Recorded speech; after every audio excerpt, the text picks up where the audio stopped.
નમસ્કાર.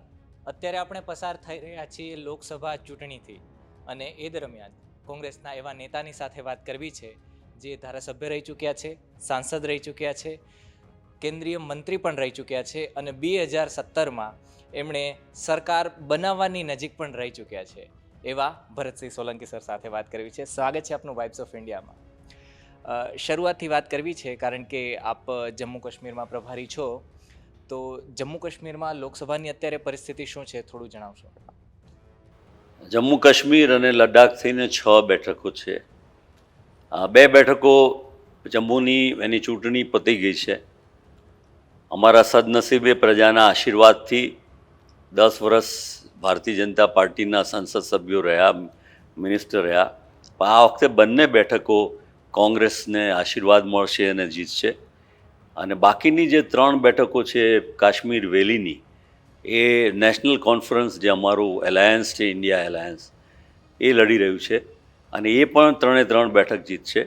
લેહ લદ્દાખની બેઠકની ચૂંટણી આવતી 20મીએ છે અને એ પણ અમારી તરફેણમાં આવશે. આપણી સાથે નંદની મેમ પણ છે અને મેમ પણ છે આપની સાથે. સવાલ જવાબ કરીશું, પણ સૌથી શરૂઆત મારે એ કરવી છે કારણ કે સામાન્ય રીતના આપણે અહીંયા બેઠા છીએ, ન્યૂઝમાં આવે છે, વાતો સાંભળવા મળે છે કે જમ્મુ કાશ્મીરની અંદર બહુ ડ્રાસ્ટિક ચેન્જીસ આવ્યા છે. તમે ત્યાં સર જઈને આવ્યા છો, તમને શું લાગી રહ્યું છે? જે મિલિટન્સી છે ઘટી છે, ત્યાં ફોર્સ છે ઘટી છે, ત્યાં લોકો આવવાની શરૂઆત થઈ ગઈ છે. લોકો મીન્સ વેપારીથી મારે વાત કરવી છે. શું લાગી રહ્યું છે? એટલે તમે ત્યાં જઈને આવ્યા છો એટલા માટે. હમણાં થોડા વખત પહેલાં જ ત્યાં હુમલો થયો આર્મી પર અને કંઈ ઝાઝી પરિસ્થિતિ આ દેશની ભાજપની સરકાર કરી શકી નથી. નો ડાઉટ દેશવાસીઓને કાશ્મીરમાં પ્રવાસ માટે આવવાનું ગમે છે, પણ સાથે સાથે સ્થાનિક લોકોની મુશ્કેલીઓનો પાર નથી. બેરોજગારીની સાથે સાથે આર્ટિકલ 370 દૂર કર્યા પછી જે પ્રકારનો માહોલ ત્યાં સર્જાયો છે, તો ત્યાંના લોકોની જમીનો લઈને બીજાને આપવાની જે વાત ચાલી રહી છે, અને એમાં આપણે સૌ જાણીએ છીએ કે લિથિયમ એ એક જબરજસ્ત મિનરલ છે કે આપણી ટેકનોલોજીમાં વ્હીકલ બેટરીથી ચલાવવામાં જે એનો ખૂબ ઉપયોગ થાય છે. બધાનું એવું કહેવું છે એના પણ જમીનો એ ઉદ્યોગપતિઓને આપી દેવાની પેરવીમાં ત્યાંની સરકાર છે. અને બીજી પણ જમીનો અને બીજા પણ નાના મોટા પ્રશ્નો, એમની લોકલ જમીનો, સાથે સાથે બેરોજગારી એટલી બધી વધી ગઈ છે, મુશ્કેલીઓનો પાર નથી. એટલે એક જબરજસ્ત આક્રોશ ત્યાંની જમ્મુ કાશ્મીરની પ્રજામાં છે.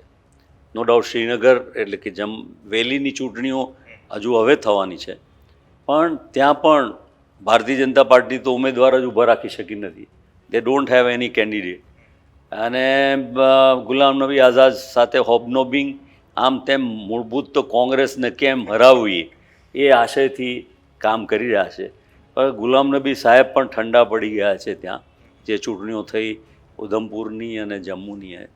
એટલે આખું વાતાવરણ Jammu Kashmir will I think change the scenario of the national politics this time. Okay, હવે જમ્મુથી આવી અને આપણા ગુજરાતમાં આવવું છે. મેમ, તમારાથી પ્રશ્નોની શરૂઆત કરીશું, પછી નંદની મેમ પાસેથી જઈશું. આપે જમ્મુ કાશ્મીરનો સરસ ચિતાર આપ્યો.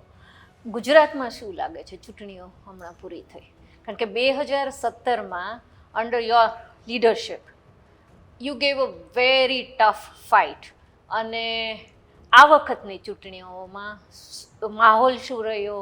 આપને શું લાગે છે? આપણે બહુ સરસ વાત કરી. નો ડાઉટ હું પ્રમુખ હતો અને પરિણામ પ્રમાણમાં સારા આવ્યા, થોડા માટે રહી ગયા, પણ એ તો કોંગ્રેસ કાર્યકર્તા અને અમારા સૌ સાથીઓની મહેનત હતી. પણ આ વખતે આખું તમે જુઓ, 17, પછી 19, 22 અને 24. 17માં પરિણામ સારું આવ્યા પછી અમે 19માં ફરીથી ખૂબ ઊણા ઉતર્યા અને 26 બેઠક અમે હારી ગયા. 22ની ચૂંટણી પણ એનાથી ખરાબ રીતે હાર્યા અને અમે 17 બેઠક ઉપર આવી ગયા.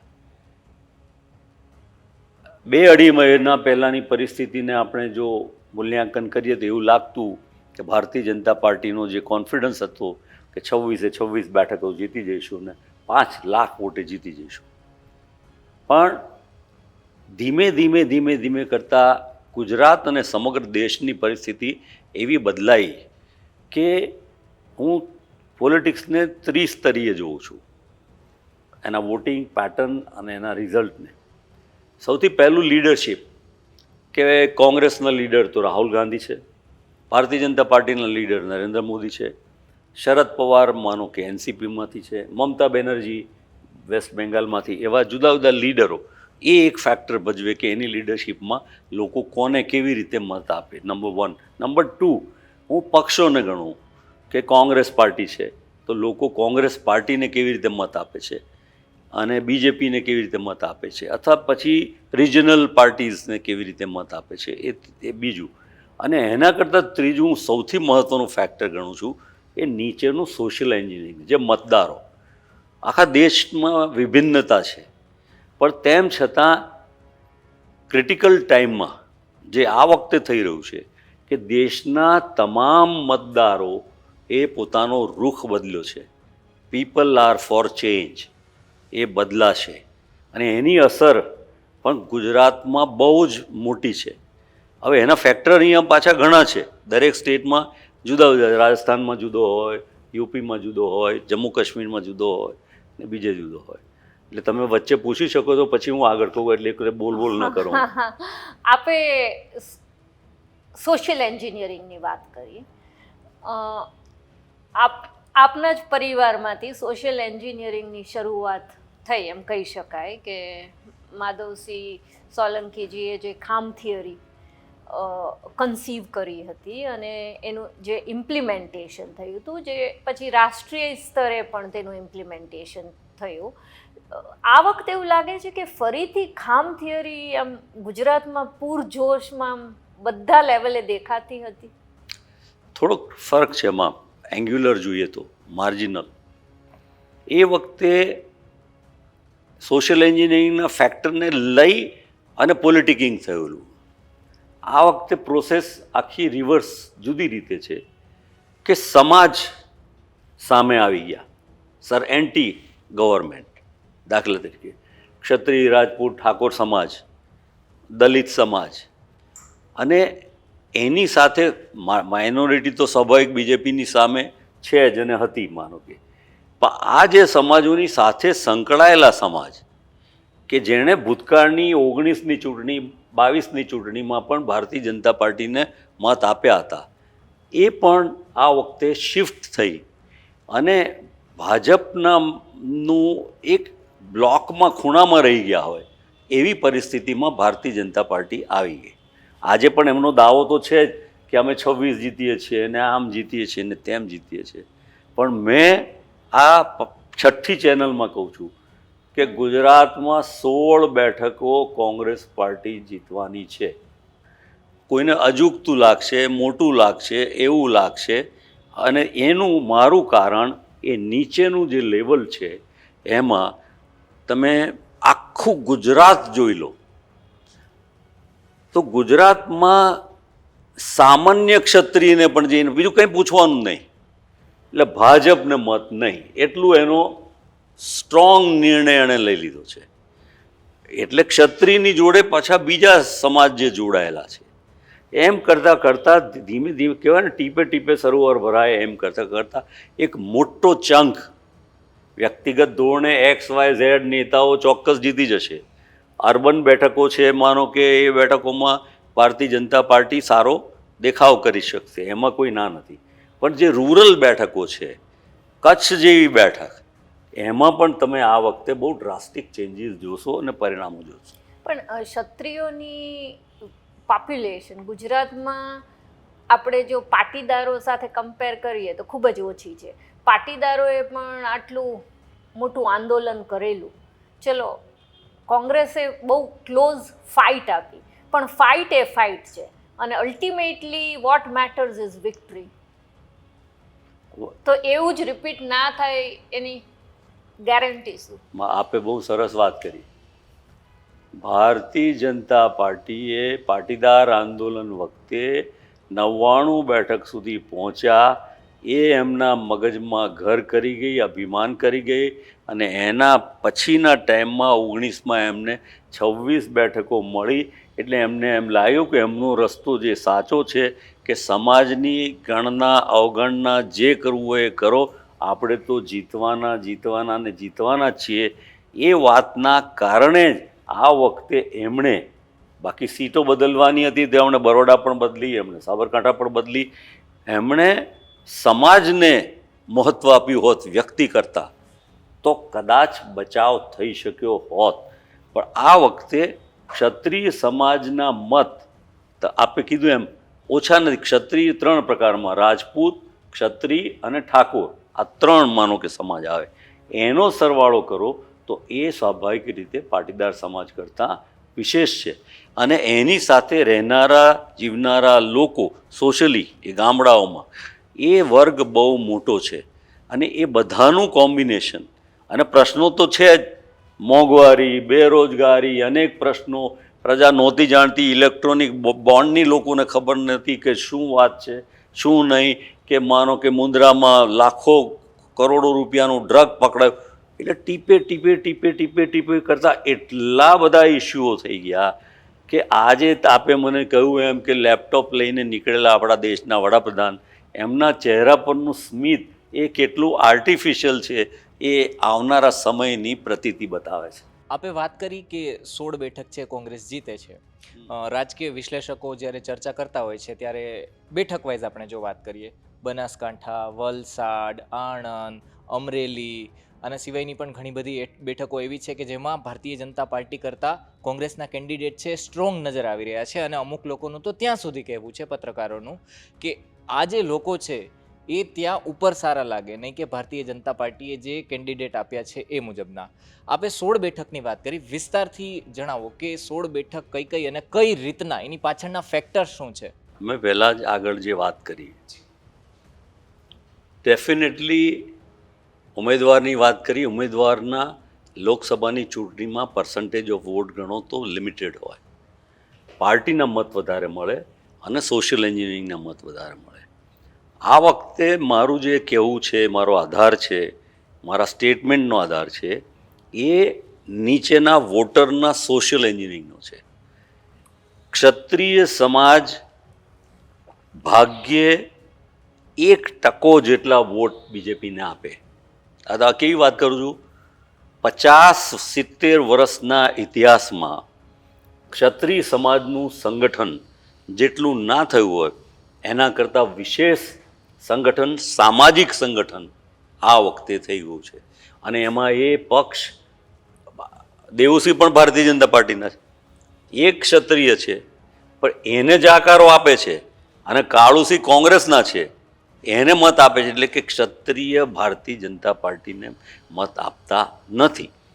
એવા જ, અને તે ક્ષત્રિયનું પોતાના કારણો છે, સામાજિક વ્યવસ્થા, બીજા બધા ફેક્ટરો તો છે જ. ઇકોનોમિક્સને ગણો, તમે અનએમ્પ્લોયમેન્ટ ગણો, ભ્રષ્ટાચાર ગણો, ગેરવહીવટ ગણો, દાદાગીરી ગણો, જે કંઈ બધા આપણે જે પોલિટિક્સમાં જે ઇસ્યુ બેઝ લડાઈની આપણે જે વાત કરીએ છીએ, અને એ વાત ફેલાતા બધે ઠેર સુધી ફેલાઈ ગઈ. નબળો ગરીબ વર્ગ એ મતદાનમાં બહાર ક્યારે આવે? જ્યારે એને એમ લાગે, હાશકારો હોય કે મને પ્રોટેક્ટ કરવાવાળી વ્યક્તિ પણ છે. એટલે ક્ષત્રિયની સાથે જોડાયેલો બાકીનો નાનામાં નાનો વર્ગ, ચાહે રાવળ સમાજને જેને કહો તમે, કે તમે માનો કે દલિત સમાજના બીજા ભાગ કહો તમે, કે તમે ઇવન તળપદા સમાજના લોકોને વાત કરો, તો તમને લોકોએ પૈસાની લાલચ કવરો લઈને આપવા ગયા હોવા છતાં જાકારા કાઢ્યા છે, અને છોકરાઓ જાગ્યા છે રાતોની રાતો. આવું મેં પહેલી વાર જોયું છે. આટલું મોટું ક્ષત્રિય સમાજની એકતા, હું શું કહું છું, 50 વર્ષમાં કે ફરી આવનારા 50 વર્ષમાં શક્ય છે કે કેમ, એ નવાઈની વાત હશે. બિલકુલ. જ્યારે રાજકોટમાં બેઠક મળી હતી, સંમેલન થયું હતું, ત્યારે પણ વાત કરી હતી કે આ સારું થયું, કારણ કે આના કારણે અમે લોકો એકજૂટ તો થયા. ખેર, બેઠક વાઇઝ મારે પ્રશ્ન હતો, એના પર હું ફરી આવું. બેઠકમાં નીચેથી પહેલાં ઉપરથી સૌરાષ્ટ્રમાં કેટલો ઉપરથી શરૂ કરો, એટલે ઉત્તર ગુજરાત તમે બધી ગણી કાઢો. મહેસાણામાં કદાચ ટફ એન્ડ વોર થશે, કારણ કે મહેસાણા વર્ષોથી બીજેપીની સ્ટ્રોંગ બેઠક ગણાય છે.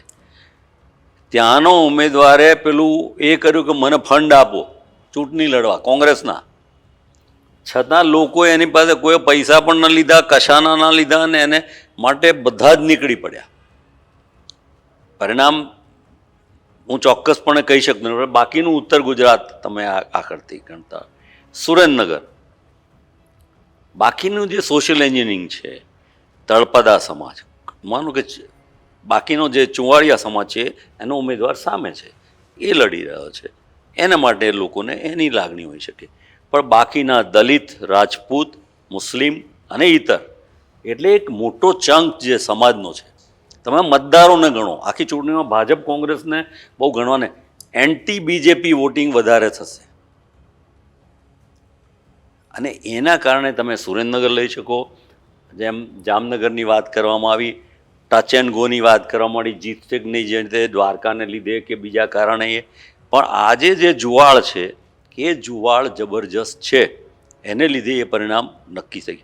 ભાવનગર એવી સીટ છે, ભાવનગર પહેલાં જ્યારે ઉમેદવાર નક્કી થયો ત્યારે એમ લાગે કે આમ આદમી પાર્ટીનો ઉમેદવાર કંઈ નહીં કરી શકે, પણ સોશિયલ એન્જિનિયરિંગને લીધે એ ઉમેદવાર પણ માનો કે મજબૂત થઈને બહાર આવ્યો.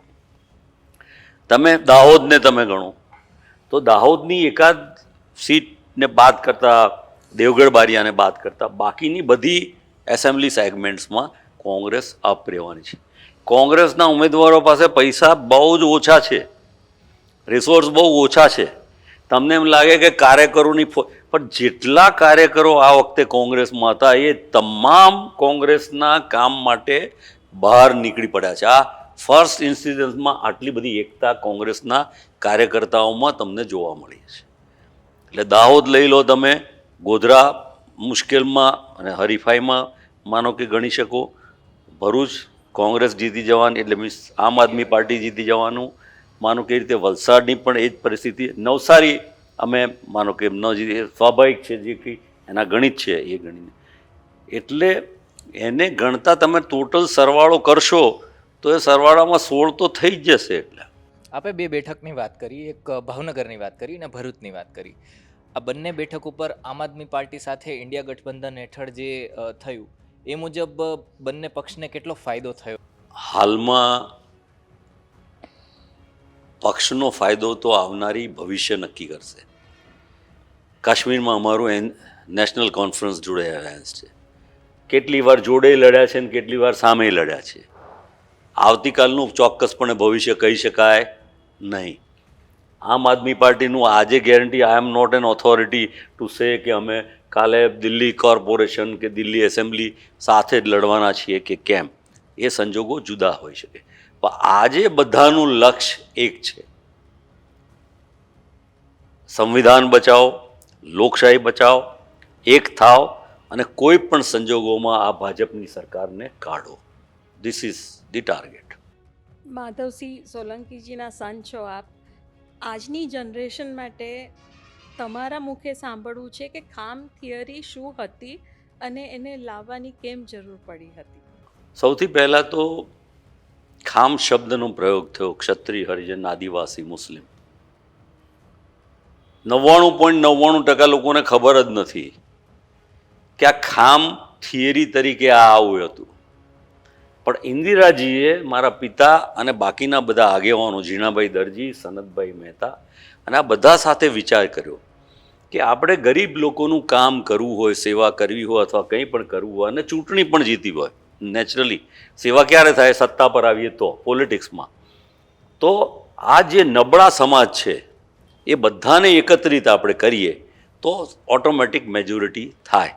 અને એટલા માટે આ ગરીબ સમાજનો જે સમૂહ ભેગો કર્યો, અને એ ભેગો થઈ ગયો વાતચીતમાં, ચર્ચામાં, ડાયલોગમાં, ભાષણમાં, પ્રચારમાં, પ્રસારમાં. ઇન્દિરાજીએ ગરીબી હટાવવાનો જે નારો આપ્યો, ઇન્દિરાજી આએગી ગરીબી હટાएगी, આ બધી જે બી એ વાત હતી, આધી રોટી ખાएंगे, કોંગ્રેસ કો લાएंगे, એ બધા ફેક્ટરને લીધે ખામ નામ પડ્યું.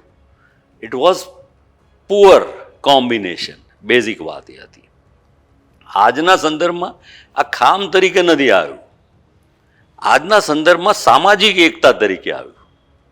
વાત એ થઈ કે જે લોકોને લાગ્યું કે અમારું સમાન હણાયું, અમારી બેન દીકરીઓને માટે ઠીક ના બોલાય, મારે કે બહુ એ વિષયને બહુ છંછેડવો નથી, પણ જે પરસેપ્શન આખું ઊભું થઈ ગયું ઝડપથી, અને એ પરસેપ્શન વધવાનું કારણ પણ કે એને માટે ભારતીય જનતા પાર્ટીએ કોઈ સિરિયસનેસ જ ના લીધી, એની કોઈ ગણના જ ના કરી.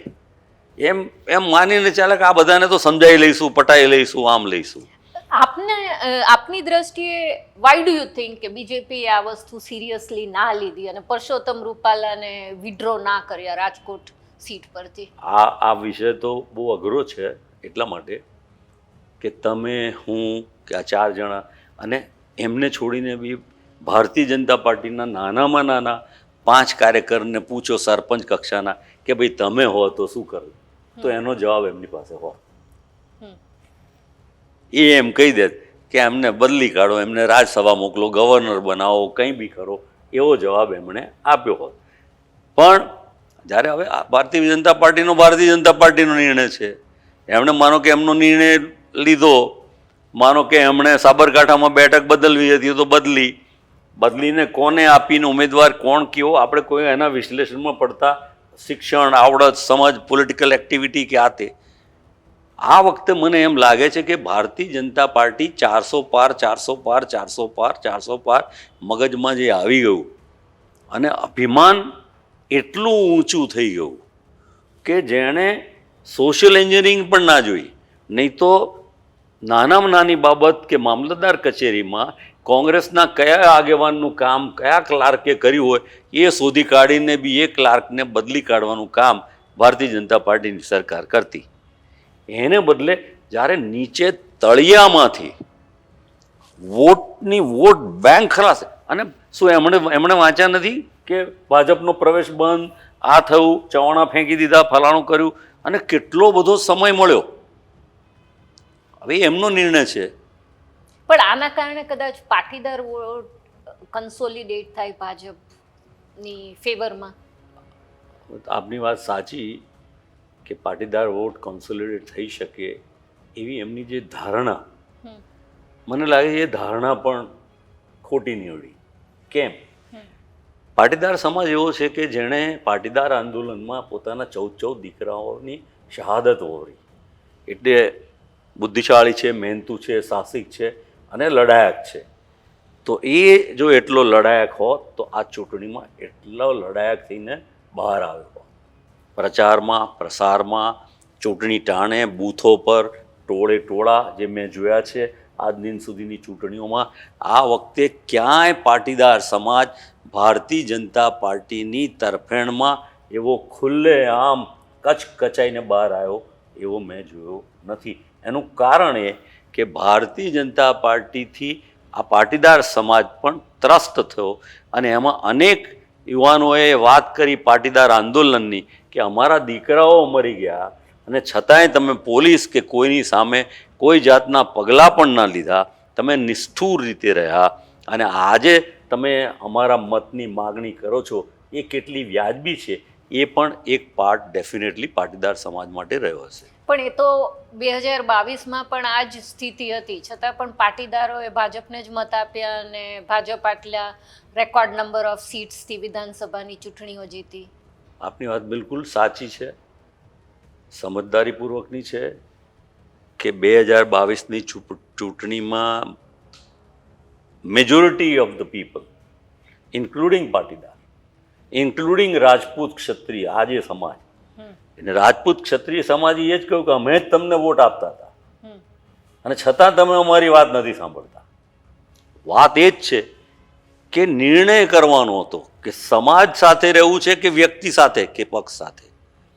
એ જે ક્રિટિકલ પરિસ્થિતિ આવી એટલે સમાજ એકદમ કડક ને મજબૂત થઈ ગયો કે નહીં, તમે અમને નથી ગણતા, ના ગણો, અમે બીજું કાંઈ નથી કરતા, શાંતિપૂર્વક વર્ત્યા, કોઈ તોફાન નહીં, કોઈ ધમાલ નહીં, કશું જ નહીં. પણ ચૂંટણીમાં મતદાનથી જડબાતોડ જવાબ તો એમણે આપ્યો જ છે. અચ્છા, હવે થોડી શિફ્ટ કરી આપણે વાત મેનિફેસ્ટો ઉપર. આપે વાત કરી હતી 26માંથી 26 બેઠક જીતવાની ભારતીય જનતા પાર્ટીએ જે વાત કરી હતી. આપે વાત કરી હતી 5 લાખ લીડવાળી વાત. અપીલિંગની જ્યારે વાત આવે છે ત્યારે ભારતીય જનતા પાર્ટી કોંગ્રેસ કરતાં પ્લસમાં નજર આવે છે. આપણે મેનિફેસ્ટોની પણ વાત કરીએ. આપના મેનિફેસ્ટોની અંદર યુવા છે, મહિલા છે, ગરીબ છે, વંચિત છે, શોષિત છે, અનામતની પણ વાત છે અને બાકી પણ ઘણા બધા મુદ્દા એવા છે જે સમાજ માટે હાલની પરિસ્થિતિમાં શિક્ષણ વગેરે બહુ જરૂરી છે. પણ એ અપીલ નથી કરી રહ્યો. ઇન્સ્ટેડ ઓફ ભારતીય જનતા પાર્ટીની જો વાત કરીએ તો ત્યાં અપીલિંગ આવી જાય છે. તો કોંગ્રેસ પક્ષ કેમ લોકોને અપીલ નથી કરી શકતો, ઇન્ફ્લુએન્સ નથી કરી શકતો? હું તમારાથી થોડો ડિફર થઉં છું આમાં. શરૂઆતના તબક્કે જ્યારે કોંગ્રેસ પાર્ટીએ એનો મેનિફેસ્ટો અને ખાસ કરીને 5 ગેરંટીઓની વાત કરી, ન્યાયની વાત કરી, અને મારા જેવો પણ માનો કે લીફલેટ લઈને લોકોની વચ્ચે હું વહેંચવા ગયો, ત્યારે પણ માનો કે એવું લાગતું કે આનો સીધો બહુ અસર થતો નથી. પણ જેમ જેમ સમય જતો ગયો અને જેમ જેમ રાહુલજીની વાત સ્પ્રેડ થતી ગઈ સોશિયલ મીડિયા દ્વારા, નોટ બાય મીડિયા, અને એ મીડિયામાં પ્રતીતિ એ વાતની થતી ગઈ કે કોંગ્રેસ જે કંઈ કહે છે એ કરી બતાવે. ચાહે કર્ણાટકની સરકાર હોય, ચાહે હિમાચલની સરકાર હોય, ચાહે મધ્યપ્રદેશની સરકાર હોય, ખેડૂતોના દેવા નાબૂદીની વાત હોય, કે 8મા ધોરણ સુધીનું શિક્ષણ માફ હોય તો 12મા ધોરણ સુધીનું શિક્ષણ માફ કરવાની વાત હોય, કે 1 લાખ રૂપિયા આપવાની વાત કરતા હોય તે હોય, અને ખેડૂતો માટેની લડાઈ. સમજો કે 2 છેડા એવા થયા કે ભાજપે વચન આપે એમાં એવું ડાયરેક્ટલી પ્રજાને લાભ થાય એવો 5 કિલો અનાજ આપે છે એ વાત માની શકાય. નંબર 1 એક માનો કે વાત કરે, અથવા ખાતામાં માનો કે 6,000 રૂપિયા જમા થાય.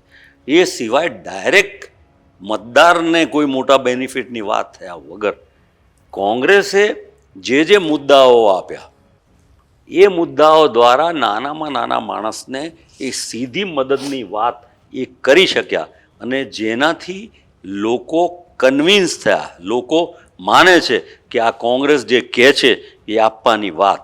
ખેડૂતોને એમએસપી, તો એ એમએસપી આપવાની વાતમાં કોંગ્રેસ જે રીતે મક્કમતાથી લડે છે, 3 કાળા કાયદાઓ સામે લડી, એટલે કદાચ એ વખતે ખેડૂતોએ માફ કરી દીધા અને યુપીની ચૂંટણી જીતાડી દીધી ભારતીય જનતા પાર્ટીને. નહીં તો 3 કાળા કાયદા ના માફ કર્યા હોત તો યુપી પણ હારી જાત અને 5 રાજ્યોમાં પણ ભારતીય જનતા પાર્ટી હારી જાત. પણ એ વખતે જાગી ગયા અને એટલા માટે એમણે 3 કાળા કાયદાઓ વિડ્રો કરી લીધા. એટલે કહેવાનો મતલબ કે પ્રજાની જે નાડ પારખવાની શક્તિમાં ભારતીય જનતા પાર્ટી સદંતર નિષ્ફળ ગઈ છે.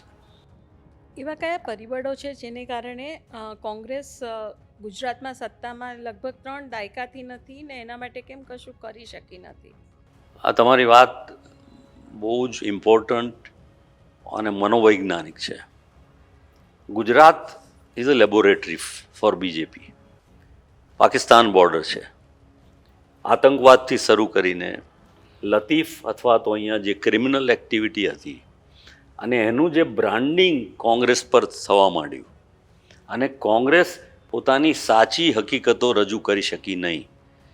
લતીફનું એન્કાઉન્ટર પણ શંકરસિંહજીએ કરાવડાયું, કોંગ્રેસના ટેકાવાળી સરકારે કરાયું.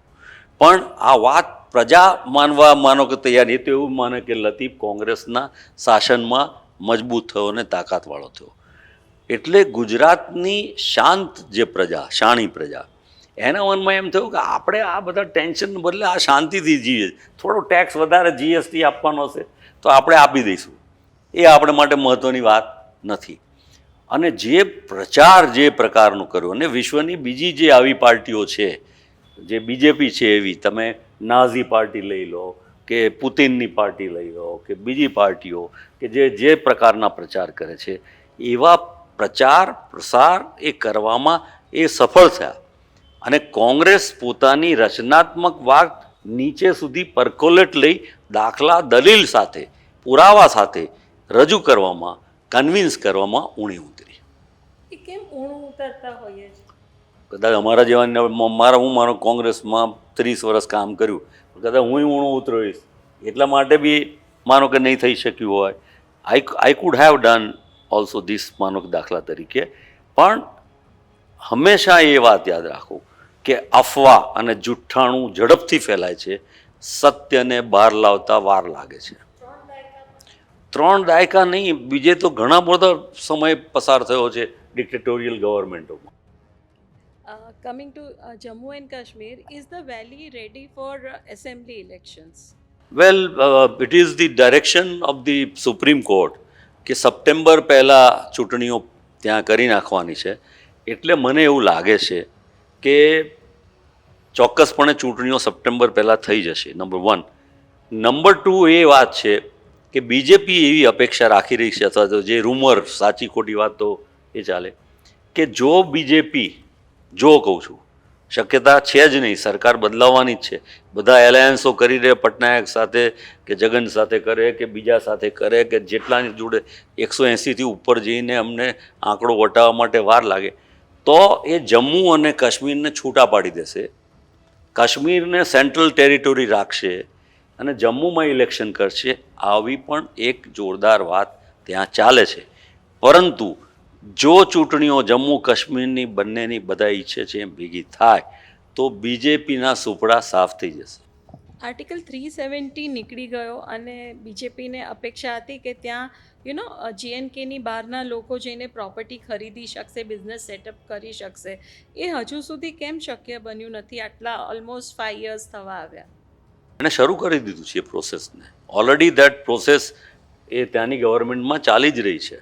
અમે તમને જે દાખલા આપ્યા ત્યાંની માઇનિંગથી માંડીને બીજી બધી અને બીજા જુદા જુદા પ્રોજેક્ટો જે ચાલી રહ્યા છે એમાં એમની એ પ્રક્રિયા ચાલી જ રહી છે. પણ એ પછી ઇન્ફ્લુએન્શિયલ લોકો જ હશે, સામાન્ય લોકોએ તો આ જ વાત આવી. આપે બહુ સરસ વાત કરી. જેમ કે Chiripal group from Gujarat is investing over huge investment. મારી આપે કઈ એ જ વાત નહીં કે કોમન પીપલ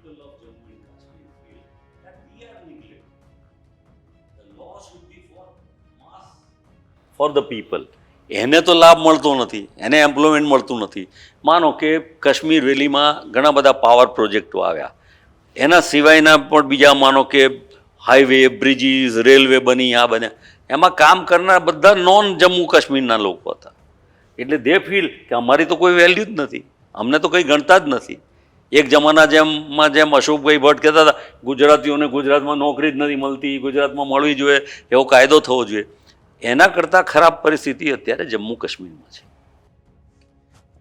મારે આપને એ પૂછવું છે કે બહુ મોટા મોટા લીડર્સ જે કોંગ્રેસમાં છે એ આ વખતે ચૂંટણી કેમ ન લડ્યા? જેમ કે આપ છો, શક્તિસિંહ ગોહિલ છે, ભાવનગરમાંથી લડ્યા હોત, આપ પાટણ વિસ્તારમાંથી લડ્યા હોત, તો પછી એ સ્ટ્રોંગ હોલ્ડ, પછી ટીવી મીડિયાની વાત, હેડલાઇન્સ ન્યૂઝની આ બધું બન્યા હોત, એક માહોલ બન્યો હોત. પણ અત્યારે પણ માહોલ બન્યો છે.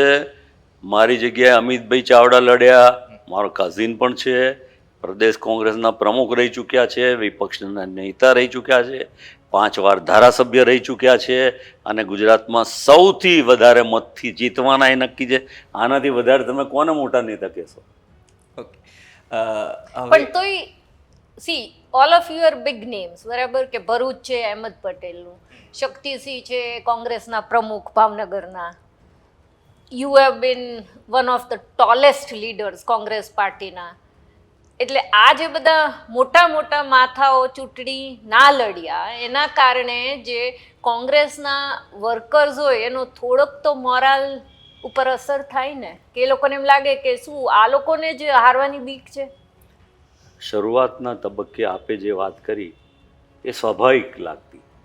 એક તો 26 બેઠકો ભાજપ કે 5 લાખની લીડથી કે 2 લાખથી હું પણ હારેલો, 14 પણ હારેલો 60,000 વોટથી, 2 ચૂંટણીઓ હારેલો. એ વાસ્તવિકતા તો કોઈ બદલી શકે નહીં. એટલે ત્રીજી વાર પણ માનો કે ન જીતા એ વાત પણ માનો કે સ્વાભાવિક લોકમનમાં હોય, એની ના નહીં. પરંતુ જેમ જેમ સમય જતો ગયો અને મેં કીધું કે ગ્રાઉન્ડ રિયાલિટીઝ બદલાતી ગઈ.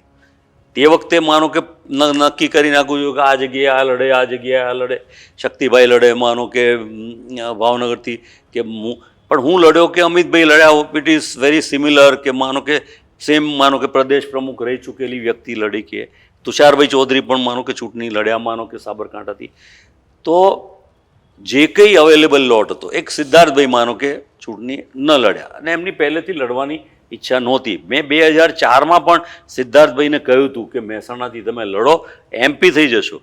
એ લડ્યા હોત તો MP હોત, જીવાભાઈને બદલે MP કોણ હોત? તો સિદ્ધાર્થભાઈ પટેલ હોત એ વખતે 2004માં જે મેં કહ્યું હતું એ. પણ લોકમાનસે આખો પલટો લીધો. 2.5 મહિના પહેલાંની જ વાત ચાલુ હોત તો કોંગ્રેસ પિક્ચરમાં દેખાતી નહોતી. એ વાતનો આપણે સ્વીકાર કરી શકીએ કે ભાઈ એવું લાગે, કારણ કે કેડર, બીજેપીએ નોંધેલા પેજ પ્રભારી, એની વાતો ભરતી કરતા હતા કોંગ્રેસી કાર્યકર્તાઓને બીજેપીમાં લઈ જવાની, અને એ બધું ચાલતું. એટલે નાના મોટા અનેક કાર્યકરો ભાજપમાં જોડાતા હતા. એટલે એમ લાગે કોંગ્રેસને ખાલી કરી રહ્યા છે અને એ ભરતી કરી રહ્યા છે. પણ કોંગ્રેસ કરતાંય પ્રજા મોટી છે, એ પ્રજાએ આ વખતે સાબિત કરી નાખ્યું. અચ્છા, એક છેલ્લો પ્રશ્ન પૂછી લઉં પછી રેપઅપ કરીએ. અને આ પ્રશ્ન ચૂંટણી રિલેટેડ નથી, લોકો માટે છે, જેથી લોકોને ખબર પડે. એક જ્યારે ગુજરાતી વ્યક્તિ દિલ્હીમાં જાય છે, મંત્રી બને છે, ત્યારે રાજકીય બદલાવ એની અંદર શું આવે છે, અને એ મંત્રાલયની અંદર દિલ્હીમાં કામ કઈ રીતના થતું હોય છે, ટેન્શન કેવું હોય છે, સિસ્ટમ કેવી હોય છે, મેનેજમેન્ટ કઈ રીતના થતું હોય છે, આપ જણાવો તો. કારણ કે આપ મંત્રી રહી ચૂક્યા છો, એટલે લોકોને ખબર પડે કે ત્યાં ઉપર કામ કઈ રીતના તમે થતું મને હોય છે. કોંગ્રેસના મંત્રી તરીકેની વાત પૂછો તો એનો હું એ જવાબ આપું કે એટલે કોંગ્રેસમાંથી જે સરકાર રચાઈ અને સોનિયાજીએ ડૉક્ટર મનમોહનસિંહજીને વડાપ્રધાન બનાવ્યા, મને સૌથી પહેલાં પાવર મિનિસ્ટ્રીમાં મિનિસ્ટર ઓફ સ્ટેટ તરીકેની જવાબદારી આપી, જેમાં રાજીવ ગાંધી વિદ્યુતીકરણ યોજનાની સાથે અનેક યોજનાઓ માટે હું આખા દેશમાં પણ ફર્યો, અને એ યોજનાનો લાભ નાના અને ગરીબ લોકોને ખૂબ મોટા પ્રમાણમાં મળ્યો. ઘણા બધા હાઇડ્રો પ્રોજેક્ટ, માનો કે આપણે અરુણાચલથી 7 સિસ્ટર્સમાં એ બધા લઈ આવ્યા, એને લીધે પણ થયા. ઘણા બધા જે કોલ આધારિત, માનો કે પાવર, કે આ દેશમાં સૌથી મોટી શોર્ટેજ એક પેટ્રોલિયમની અને બીજી પાવરની. એ પાવરની શોર્ટેજને ઓછી કરવા માટે મેક્સિમમ પ્રયત્નો કરીને જે યથાશક્તિ થઈ શકે એ કામ કર્યું. એના પછી મને રેલવેમાં મૂકવામાં આવ્યો. રેલવેમાં કમ્પેરેટિવલી મિનિસ્ટર ઓફ સ્ટેટની જવાબદારીઓ મર્યાદિત હોય છે. ત્યાં જે મેઇન મિનિસ્ટર હોય એનો રોલ હોય, અને એ જમાનામાં રેલવે મંત્રાલય સેપરેટ હતું, એનું બજેટ અને એવરીથિંગ વોઝ સેપરેટ. હવે માનો કે જોડાઈ ગયું, એ કામગીરી આવે. એના પછી મને ડ્રિંકિંગ વોટર અને સેનિટેશનનો ઇન્ડિપેન્ડન્ટ ચાર્જનો મિનિસ્ટર બનાવ્યો. એટલે એ જમાનામાં જે આ સ્વચ્છતા અભિયાન છે અને એને બહોળું સ્વરૂપ આપવા માટે, અને મારું માનવું હતું કે સોલિડ વેસ્ટ મેનેજમેન્ટ એ આ દેશમાં એક બહુ મોટો ઇસ્યુ અને પ્રોબ્લેમ છે, એને પણ સોલ્વ કરવો જોઈએ. અને એને માટે સૌથી પહેલાં પબ્લિક ઓપિનિયન બિલ્ડ થવો જોઈએ. અને એટલા માટે 8 કરોડનું બજેટ જે પબ્લિસિટીનું હતું, એને મેં 100 કરોડનું બજેટ એ વખતે શરૂઆત, જે ગાંધીજીના ચશ્માવાળું ને જે એડ ને બધી આવી એ બધાને કરીને, એટલે આપણે એ ફેરફાર કરાવવા એક કામ કર્યું. હવે તો આપે કીધું કે સિસ્ટમમાં કેવી રીતે કામ કરવું, કે પ્રાઇમ મિનિસ્ટર, એની કેબિનેટ, મિનિસ્ટર ઓફ સ્ટેટ એ બધા કામ કરે. તો એમાં જ્યારે પણ કાઉન્સિલ ઓફ મિનિસ્ટરની મિટિંગ થાય ત્યારે પોતાની પ્રપોઝલો 2 રીતે, એક ફાઇનાન્શિયલ હોય કે જેનું એપ્રુવલ ફાઇનાન્સ મિનિસ્ટ્રી આપે, અને બીજું સૈદ્ધાંતિક હોય કે આ કામ આપણે કરવું છે કે કેમ, કે એ પાર્ટીએ સજેસ્ટ કર્યું હોય એના એમાં, અને પ્લસ મિનિસ્ટરો 2 ભેગા થઈને કરે. એ કામ કરવાનો વારો આવ્યો હતો અને મળતો હતો. ભાજપની 1 મિનિટમાં જ વાત કહી દઉં, બધા રબર સ્ટેમ્પ છે, કોઈ કંઈ કરી શકે એમ છે જ નહીં એમના મિનિસ્ટર. ભરતસિંહભાઈ, એક પર્સનલ ક્વેશ્ચન છે. આપને કોવિડ થયું હતું, 3 મહિના કરતાં પણ વધારે સંઘર્ષ કર્યો, લાઈફ એન્ડ ડેથનો સવાલ હતો. તમારો એક્સપિરિયન્સ શેર કરજો, અને એના પછી this is second life for you, like how are you looking at this life? સૌથી પહેલાં તો તમારા બધાના આશીર્વાદ ગણો, શુભેચ્છા ગણો, જે બી ગણો, એ કે 101 દિવસ હોસ્પિટલમાં રહેવાનું અને 51 દિવસ 51 ડેઝ ઓન વેન્ટિલેટર, અને ઓલ ઓર્ગન્સ ફેઇલ્ડ. તમે kidney, liver, heart, anything you say, 6 વાર તો ડાયાલિસિસ થયું. અને મોટે ભાગે એવું કે જેનો એકવાર કિડની ફેલ થાય ઇરિવર્સિબલ છે, એ જલ્દી પાછી ના આવે. પણ બધાના આશીર્વાદ અને 14 ડૉક્ટરો ટ્રીટ કરતા હતા, બધાની ખૂબ મદદ મળી, સેવા મળી. લોકોએ, હજારો લોકોએ પ્રાર્થના કરી. એ મને પછીથી ખબર પડી, જ્યારે બહાર આવ્યો ત્યારે લોકોના વિડીયોઝને FBના અને લોકો મળવા આવ્યા. પણ એના પછી મને, એટલે વોટેવર, ફરીથી સંઘર્ષ કરીને એક્સરસાઇઝ, આ તે જે કંઈ ટ્રીટમેન્ટ આપણને ફિઝિયોથેરાપિસ્ટ ને બધું કે, આજે I feel very normal. Jammu Kashmir જવું હોય તો કેવી રીતે જવાય, પહાડો ચડવા હોય તો કેવી રીતે ચડાય, માનો કે ચાલવાનું હોય તો કેવી રીતે ચલાય, એ કરી શકાય છે. અને મને તો નરેન્દ્રભાઈએ પણ ફોન કર્યો કે તમે એક બુક લખો અથવા તમે વિડીયોઝ બનાવો, જેથી કરીને બીજાને પ્રેરણા મળે, કે જેથી કરીને આવું 101 દિવસ તમે રહ્યા તો એક રૂમમાં ખાલી કલર, લાઇટ ને ફેન જોવાનું, બાકી કશું જોવા ન મળે. એમાં પણ આજે તમારી વચ્ચે છું એટલે ભગવાનની અને ડૉક્ટરો 14 ડૉક્ટરો જેમણે મને સેવા કરી, વિડીયો કોન્ફરન્સથી દર 4 વાગે મળે, ઇન્ક્લુડિંગ અમેરિકન ડૉક્ટર, એમ્સના ગિલોરિયા હોય કે નાણાવટી હોસ્પિટલ હોય, એ બધા કરતા. ને પ્લાઝમા જેવું મને પહેલી વાર આપ્યું. બધા નવા નવા અખતરા પણ મારી પર પહેલાં ખૂબ થયેલા, અહીંયા હોલ કરેલું હોય, અહીંયા હોલ કરેલું, અહીંયા હોલ કરેલું. આમ તમે જુઓ, પણ ગોડ ઇઝ ગ્રેટ. યસ, આ પિક્ચરમાં ઓળખાતા નહોતા એકચ્યુઅલી. જી, અને એ પછી ઘરે ગયા પછી પણ ઘણો હવે તો ઓળખાવું છું ને. I would want to take a sub question on this, કે તમે કીધું બધાનો આભાર માન્યો, પણ it also boils down to discipline, to consistency. અને હું યાદ કરીશ કે પોલિટિક્સ હોય કે સ્ટ્રેટેજી હોય, મને યાદ છે કે થોડા વર્ષો પહેલાં ત્યારે અમિત શાહ એ યુનિયન મિનિસ્ટર નહોતા, કેન્દ્રમાં નહોતા, યુપીએની સરકાર હતી, અને અહીંયા ગુજરાતમાં નરેન્દ્ર મોદી ચીફ મિનિસ્ટર હતા. ત્યારે મને એકવાર અમિત શાહે કહેલું કે ભરત સોલંકી પ્રમુખ છે તો અમને એક પણ વાત કોંગ્રેસની જાણવા નથી મળતી, કે એમની સ્ટ્રેટેજી કે બધું એટલું સિક્રેટ રાખે, એટલું સ્ટ્રોંગ ડિસિપ્લિનમાં માને. What changed after that? Well, સમય જાય એમ પરસેપ્શન પણ બદલાય અને થોટ પ્રોસેસ પણ બદલાય. હું 6માં પ્રમુખ બન્યો ત્યારે હું વધારે સ્ટ્રિક્ટ હતો કે પ્રદેશ સમિતિમાં કોઈ પાનની પિચકારી જોવા ના મળે. સિગરેટ પીવી હોય તો હસમુખ પટેલ અમારા સિનિયર, હું મિનિસ્ટર હતા એજ્યુકેશનના, છતાં 3જે માળથી નીચે આવે, સિગરેટ પીવે અને પછી ઉપર જાય. મીન્સ આ બહુ આમ કહેવાય નાનકડી વાત, પણ એને બહુ મોટી ગણું છું કે સન્માન આપે, કે આપણે નક્કી કર્યું કે અહીંયા સિગરેટ, પાન, મસાલો આમ તેમ નહીં કરવાનું. વાત એ પછી ફરી માનો કે 15માં મને પ્રમુખ સોનિયાજીએ જ્યારે બનાવ્યો એટલે હું થોડો માઇલ્ડ થયો. એટલે બધા કે તમે પહેલાં હેડમાસ્ટર હતા, એવું કેમ નથી હવે? એટલે મેં કીધું કે એ સમય જુદો હતો, જોશ જુદો હતો, જનમિત્રોનો આપણે એ કરેલું. અત્યારે 14માં ચૂંટણી હાર્યા પછી કાર્યકર નિરાશ છે, હતાશ છે. એને ફરીથી રીબિલ્ડ કરવા માટે એના ખભે હાથ મૂકવો પડે, એને પંપાળવો પડે. એની જોડે ક્રોધને બદલે, ગુસ્સાને બદલે એને કેવી રીતે તમે સાંત્વના આપી અને પ્રોત્સાહિત કરો છો. That way I change. Or maybe even after that, અત્યારે માનો કે હું જમ્મુ કાશ્મીરમાં છું તો મારો role is totally different incharge તરીકે.